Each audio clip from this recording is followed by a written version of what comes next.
All right, Slick Talkers, I'm back. And do I have an episode for you? Get ready because this is the first official recorded episode for Slick Talk, the hospitality podcast of 2024. So buckle up.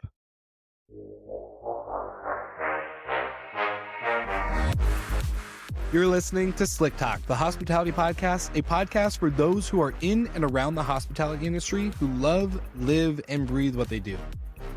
You can join us for candid and unscripted conversations with hospitality experts and founders as we go deeper into their personal stories while they're sharing their triumphs and trials that got them to where they are today.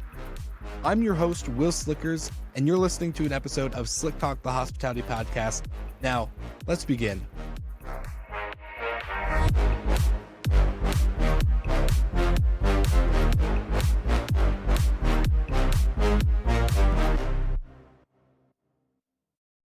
All right, everybody, welcome back to the pod. And I'm so excited for this to be the first episode to start 2024 with you all on Slick Talk, the hospitality podcast. Now, normally I do interview episodes, but I figured to start off the new year, I wanted to have kind of an intimate episode with all of you who listen, the thousands and thousands, tens of thousands of you that listen every month. Last year was kind of crazy, not gonna lie. As an entrepreneur and as a person in hospitality from whatever sector you want to clarify, yourself or even me, it was a crazy year. 2023 was brutal. I know there was a much needed break. I got to spend some time with my family over the holidays, and I can't tell you how refreshed maybe refresh isn't the right word, but I can't tell you how much better I felt coming back into the swing of things and my normal routine here at home in Denver, that it just felt so amazing to have that time off. So I wanted to start and be a little bit intentional with all of you who listen and choose this podcast to be the podcast that you listen to every week. And not to lie, like this evolution of the show and Hospitality FM as a podcast network has been wild, as I just stated. But I'm so excited because I think we're in a year of really watching the quality of products, right? For vacation rental, hotel, tech vendors, all of us are looking at what is our product, how good is the quality. There's a certain point of growth that you can hit until you have to really just focus in on honing in the product more. And I think I'm trying to do that more with this podcast.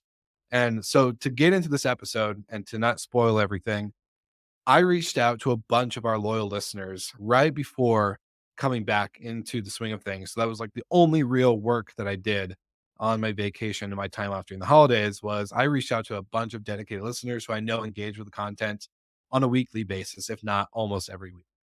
And I wanted to get their feedback on topics and questions and do kind of a Q&A/topic driven episode where it's just me talking to you guys. So I have a list of questions from a bunch of listeners, and we're not going to do all of them.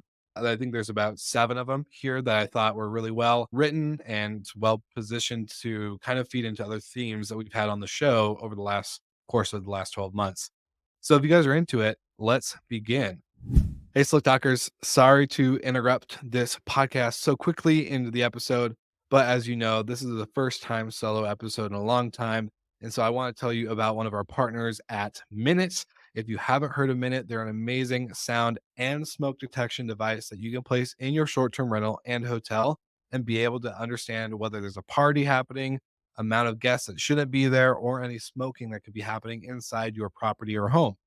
It's really important. I don't think I could pretty much preach them enough. We use them not only in all of our homes, but I've helped other operators all over the country install these and get set up on Minute because it's so crucial to have eyes and ears inside and making sure that you are 100% protecting the asset that you are stewarding over, which we're going to talk about in this episode. Now, when I say eyes and ears, Minute is 100% privacy safe. So you don't have to worry about them listening in to your guests or spying on people in their bedrooms. But literally, they just measure decibel levels in order to make sure that the decibel level threshold doesn't exceed what it should be inside of a normal home. And they actually educate you too. Hey, when you're inside of a home or a stadium or whatever the scenario might be, this is an average decimal level rating. Make sure that you set it to this so that way we have an accurate understanding of what's going on inside the property. Super great team at Minute. and I can't speak highly enough about them. I've had Nils, who is one of the co-founders, on the podcast, and I get to see the team at almost every conference, and I can't be more thankful for them partnering with this pod.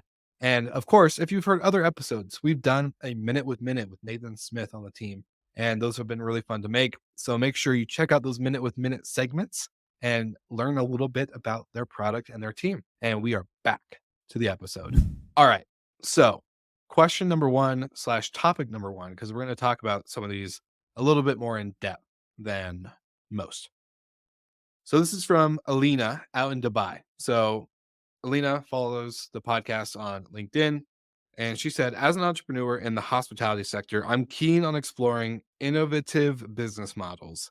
Could you discuss emerging trends in the business models for short term rentals and hotels and how they're shaping the future of the industry? So, I think it's a great question because I think there has been a lot of business model restructure or structuring in the last year.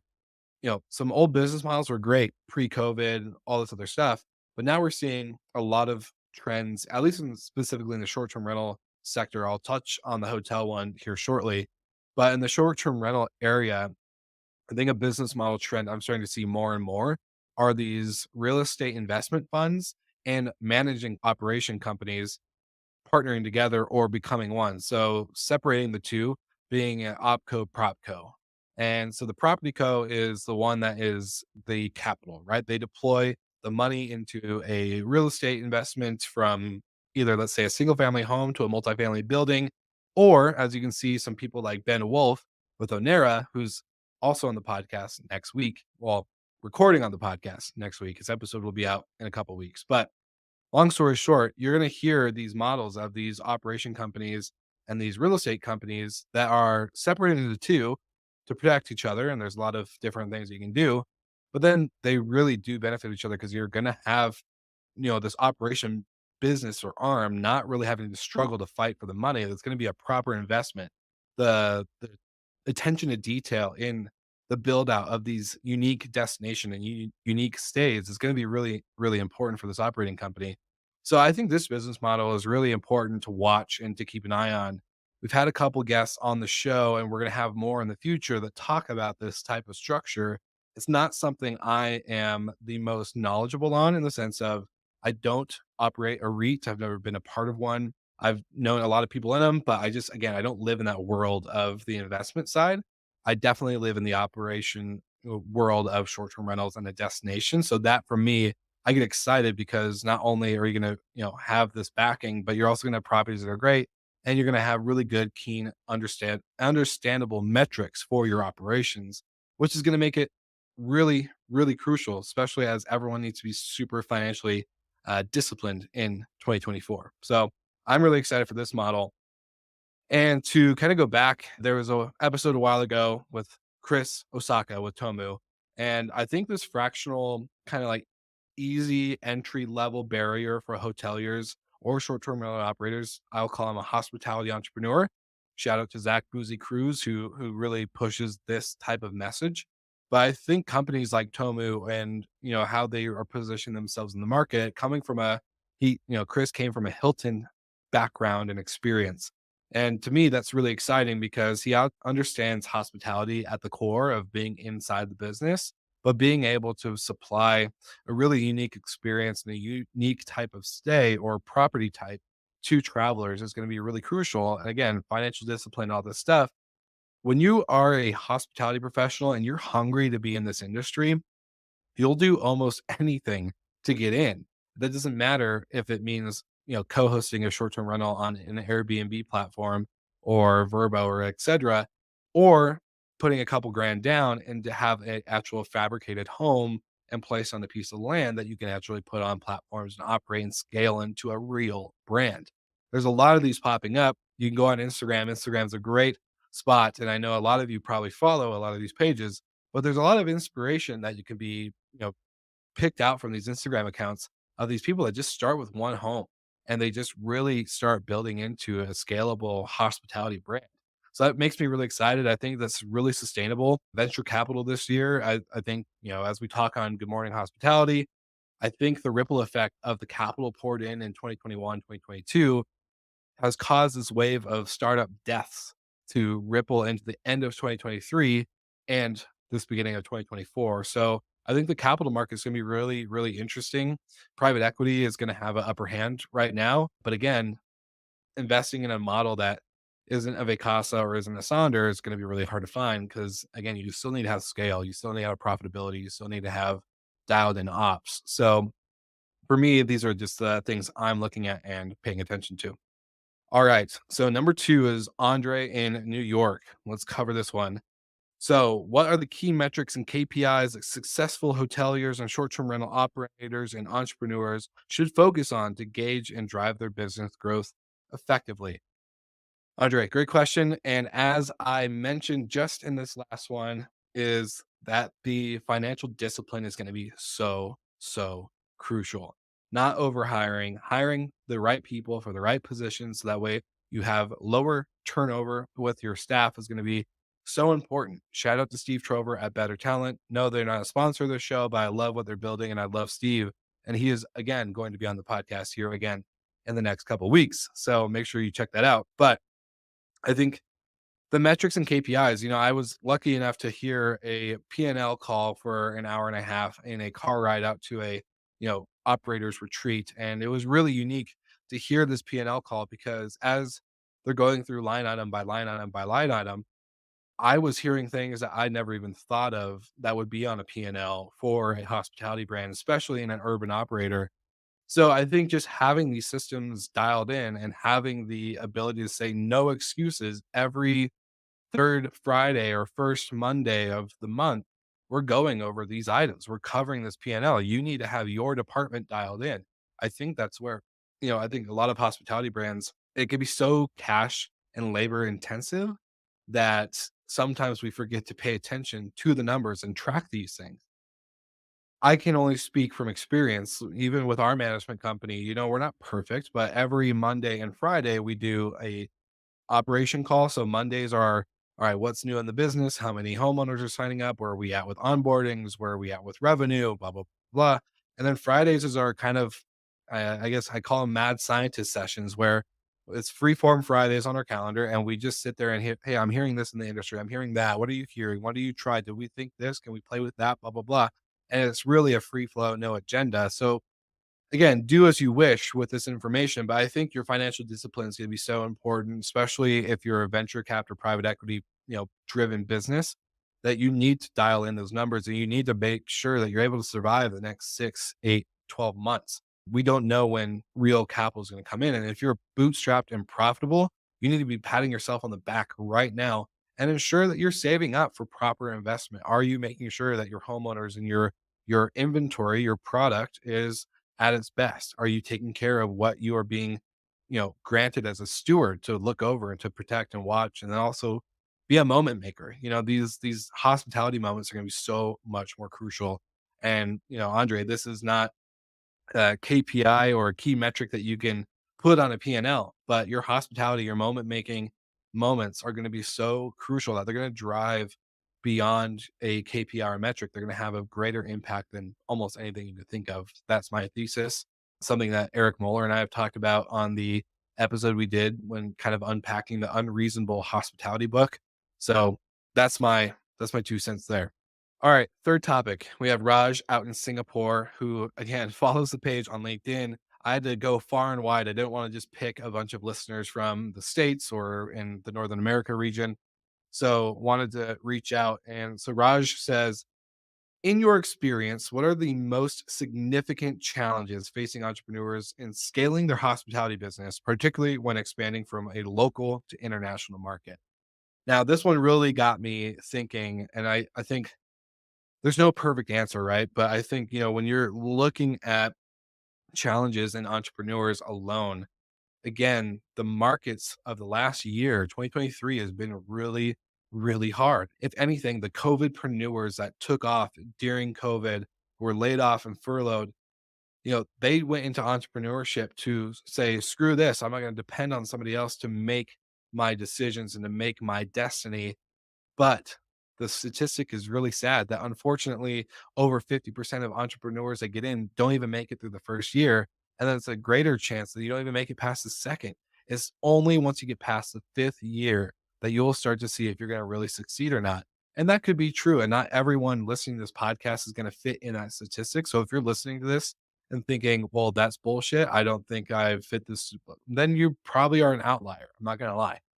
But we had so many COVIDpreneurs pop up that I think with this next year, this next focus of, this industry being super dialed in on profitability and executing operations at a really reasonable level with hospitality sprinkled in and part of the business and not just being a lifestyle business. I think it's gonna be the burnout challenges. This industry is not easy. It's a 24/7 business, whether you are an operator or a vendor. If you're a vendor and your tech goes down in the middle of the night while someone's trying to check in or whatever the case may be, that's on you. You're gonna have to figure it out. You're gonna have to have a team on standby. You're gonna have to put that capital to use, whether it's human capital or actually real financial capital. To answer the question, Raj, is going to be the significant challenges will be burnout and then of course problem solving outside of our industry. How are we going to look at companies outside of the hospitality space and apply these lessons learned into our business? Because whether you're running a short-term rental like company or a hotel or a restaurant, you have almost the same base layer, right? You have a tech stack, you have a team, you have a service, you have a product, whether that's food or short-term rental, a hotel room, whatever it may be. We are running a business. So this is going to be the most crucial thing is to not burn out, is to leverage culture and team. Again, right people in the right seats is going to be so important. I know so many people like me who took a break during the holidays and didn't understand how close to a breakdown or a burnout they were until they actually sat down and said, "Holy crap, I needed that." And, that's super important. And I think the self-awareness piece in entrepreneurs is high. Like I know so many entrepreneurs are very self-aware until it comes to taking a break and looking after themselves and, you know, doing more small things throughout their day, like going on a walk. And if you follow me on LinkedIn, you'll know I'm on this coffee walk trend where I'm going on walks.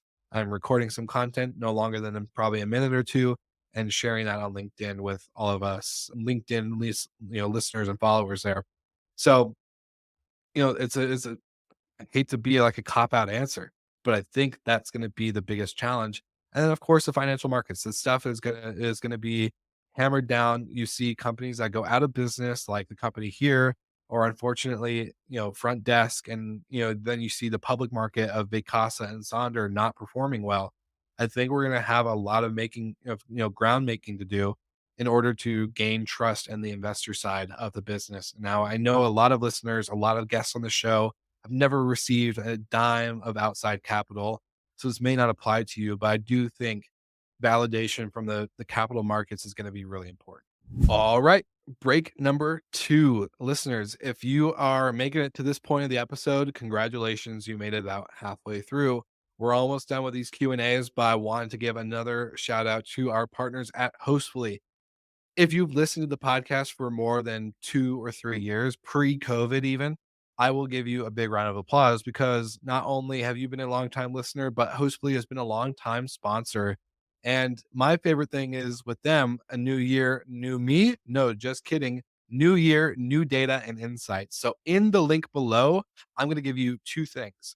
There's going to be a link for their offer for all the Slick Talk listeners. So you get $100 off their property management software, and then you get 2 months free of their digital guidebook solution, which is crucial. Whether you have 5, 10, 15, 100, 100, 1,000 properties, you can get with Hostfully and use their property management platform to sustain your business operations. Number 2 is they do a significant industry data report every year. This was actually the 7th year that they were able to do this. And of course, I was able to put a nice little quote in there for you guys.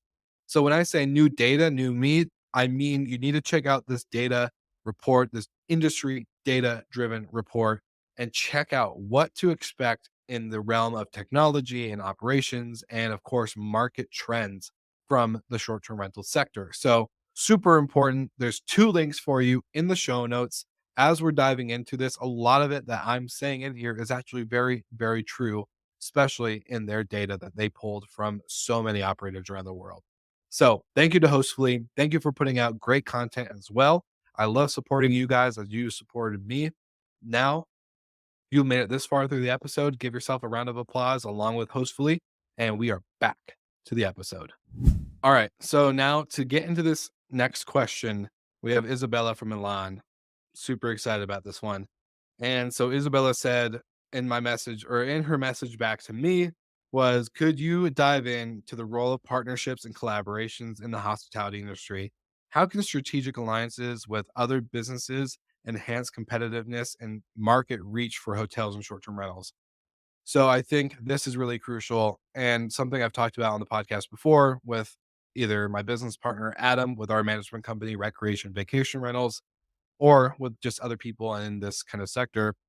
But basically going into partnerships. And when I was a hotel front desk agent, one of my kind of notices was that we had a Starbucks in the lobby and we had this and we had that, but none of the businesses that we had internally were local. They were all on a very international scale. So I think this is going to be the next thing on focusing around the 5 blocks around you. So I know one of our properties in West Seattle, we have a local grocery store, we have a local coffee roaster and a brewery, and these like really easy low hanging fruit options to partner with. Now, ideally, like we partner with the hot tub boat company out in Seattle Lake and like or the lake around Seattle, and we get these other partnerships in place. But I think these partnerships are really going to help with the in stay. Now, there's only so much you can do as an operator and a hotelier that can, drive top line revenue, right? There's only so many dynamic pricing and nightly adjustments that you can do to get that revenue. And so now it's to operate at great scale, great efficiency, financial discipline, but the in-stay experience now finding these other pieces of revenue that you can plug into your ecosystem and your P&L is going to be so important. And partnerships play a big role. I know we have them with our company. I know many others that do it way better than I do or we do. They've built out a whole ecosystem and basically only supply the local, the actual stay. A great company to look at is Seth and Tori Bolt with Bolt Farm Treehouse, where they talk about this quite often, where, how can we feed the community around us, not just through employing people to work here and bring in tourism, but actually using the other local businesses around us that enhance our guest experience. So for me, I think that's super important. I think to answer the question, how can strategic alliances with other businesses enhance competitiveness and market reach?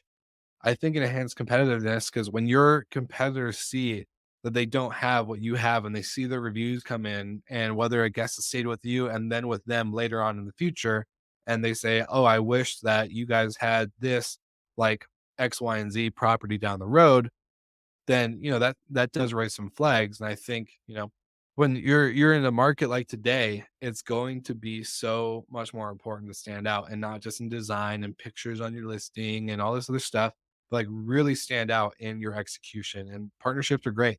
I want to be where I'm at today without partnerships, not only on the podcast side but also on our management company. I know plenty of others that do view that the same way. All right. So now we have Olivia, and she says, how important is brand differentiation in crowded hospitality markets? And what innovative strategies can entrepreneurs use to distinguish their hotel or property from competitors? This is a hard one. As we just talked about, local partnerships are super crucial. And I think that if you really leverage those partnerships, you can stand out in that local market and especially a competitive landscape and really stick out to the guests. I personally think you're going to have to do things that are outside of the box. Earlier in this episode, I previously mentioned other companies that are not inside the hospitality space that have done significant things and looking at their business models and looking at how they market as a way to bring in something unique and different into our space. And I think if you can do that, like HubSpot is a SaaS product. If you don't use HubSpot personally in your own business, I just started implementing it, still figuring out, but I think it's going to save a lot of time and headache and a lot of brain power as I get ready to scale and bring someone in to actually manage this stuff. They don't have to depend on me. They'll be basically a hub or a brain that doesn't have to be dependent on Will Slickers being awake and ready to work and answer all these questions. Long story short, if you look at HubSpot and some of the things they've done to really stand out to other products, and one of their competitors being Salesforce, they do some big and bold things. And granted, they are a $27 billion company. So a lot easier to deploy marketing stuff like that when you have a shit ton of money. But I think the end of the day, like if you can think of something unique and creative, one of the things I think about all the time when I have like podcasters ask me, what can I do to make my podcast better and full time and blah, blah, blah. I think of my early days, early days in 2019, working with a company, a brand that you guys all know, have heard of if you've been listening to the podcast for a long time. But when we first partnered up, the TV show on Netflix called You was really, really popular and pretty much an obsession for some people. Like the season came out and they watched it in a day. And guilty as charged for all of you listening. I'm definitely guilty for that.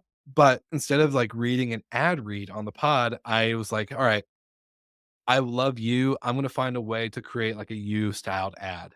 So basically, what I did is I recorded the intro of the first episode on my phone with screen recording. I took that recording, put it in my editing software. I took out the vocals because there was a feature that took out any narration or speaking, kept the background music and all the sound effects applied to it. And then I recorded over as if I was the main character who narrates that episode to give you kind of a picture here. And then halfway through, I have a DJ disc sound break and I go into like the actual ad read. It was really different. It was unique. And somehow I was actually able to mimic the narrator. Joe is his name in this TV show. And I was actually able to narrate pretty accurately to his voice and style. So it sounded crazy cool. It was a lot of fun to make. And the team that was sponsoring those episodes actually loved it and it did really, really well. So when you're looking at your hospitality business, look at things that you can bring in that are trending, that are unique and cool, and people will understand and bring it into your business. That's the whole reason why I told that story. So I think if you can look outside of the industry and apply those unique strategies to your business in hospitality, whether you're a hotelier or a short-term rental operator, it's going to make your ROI way more than it would be for pay per click advertising or doing a post on Instagram or whatever it may be. I think it's going to be night and day difference. All right. To wrap this episode up, I just want to say thank you guys for making it all the way through. Really proud of you. One thing I'm trying to do this year on the pod is to make sure that your listen through rate is incredibly high. So if you can make sure that if you're listening to this podcast, listen through as far as possible. It really means a lot. We do have a great listen through right now, but just want to say for anyone who is new to the show and new to listening to me, it's really important. Just these little things matter. It helps, put food on the table and continue to grow the show. So I want to do more of that this year. Last question is in terms of investment and funding, what advice would you give entrepreneurs looking to attract investors for hotel or short term rental ventures? Are there specific aspects that investors are particularly interested in within the industry? So, to kind of make it a short, simple, and sweet answer, we've been talking about capital, or at least I've been talking about capital on this episode a lot more than most. And I think the investor markets are really hard right now, but I think coming in with a clear vision, a clear differentiator plan, and a clear understanding of the back end business model. So if you have prior industry experience, I think you already have a huge leg up. And honestly, I would lean into that. Lean into your operation experience if you've ever been on that side of the table. If you are outside of the industry, you better learn really, really quick. You can't just come in and start breaking things like a bull in a china shop. It's going to not work. I've seen so many people over the last 6 years of doing the podcast, which is our 6 year anniversary in March. I can't believe it. But to say the least, it's like I've seen so many people come into this industry, whether on the hotel side or the short term rental side, and they think they're going to do all these grand things. They've never had any lick of experience either on the vendor side or the operator side at all. They just come in. It looked like a fun industry to play in and create the startup. And the industry literally spits them out and rejects them within the year. They don't make it that much further. And if they do, it's usually because they've actually truly built a authentic connection with a lot of people, but I doubt that there's a lot of that going to be happening in 2024. So if you have experience, lean into that and build out your numbers. Make sure you're dialed in. If you're a visionary like me, honestly, do not, I repeat, do not get tunnel vision and think that everything's going to work out the way you imagined it. You're going to have to pivot. You're going to have to change and kind of steer the ship a different direction. I know that's not a direct answer to give you like specific written out details, but it's just something I've seen time and time again. So I hope that makes sense. I really hope that you guys understand that. I'm not trying to like be a Debbie Downer or a vague podcaster where I just give you this fluffy advice or a fluffy answer, but that's really what I think and feel. So to wrap this all up, amazing questions. I want to continue to do this again. So if you guys are interested, there's a connection to our amazing producer who you've probably heard on our monthly recaps in the previous months. But outside of that, please reach out, connect, follow with us on YouTube, LinkedIn, Twitter, wherever you get your podcasts. And of course, like always, make sure you like and subscribe, and we'll see you all again next week. Thank you so much for listening, and thank you to our show partners for making Slick Talk, the hospitality podcast, possible. We hope you enjoyed the show, and we would love to connect with you outside of the podcast. So you can follow us on all of our social media channels for daily hospitality content, or find us on slicktalkthepodcast.com. And don't forget to rate, review, and subscribe so you never miss an episode. I'm your host, Will Slickers, and we will see you guys all again next week.